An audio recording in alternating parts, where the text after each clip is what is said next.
everyone, welcome back, and this is Alena. Thank you so much for joining me for my body weight program. If you're following along, we're on wave 1, week 1, day 2, section 1, focusing on all lower body. First, pull out a stopwatch or a timer or your phone and set that timer for 5 minutes. For those 5 minutes, complete as many walking lunges or stationary lunges as you possibly can. Then set the timer for 3 minutes to rest. After you rest, then set that same timer for 4 minutes, get right back up, get into it, another 4 minutes of walking lunges.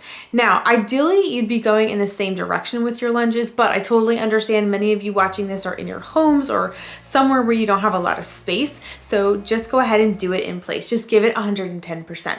A couple things to keep in mind when you're working on the lunge. Go ahead and make sure you're keeping your body straight up and down. And when you take that first step with that left or right leg, make sure that, for example, if you're taking a step with your left leg, that you tap that right knee down on the ground very gently and then push through your left foot as you stand back up. Then go ahead and switch that. When you step with your right foot, you're going to be tapping that left knee down on the ground. You're going to push through your right foot standing back up. This exercise targets your glutes, your quads, and your hamstrings. So you're going to be pretty sore from this, but it's an awesome opportunity to push yourself both mentally and physically. There's going to be a couple times throughout this you're going to want to quit. So I really encourage you, don't stop, keep going, and find a moment in this exercise that you can be really proud of yourself. After you complete that last 4 minutes, take a moment, take a rest, get a drink, and get ready for section 2.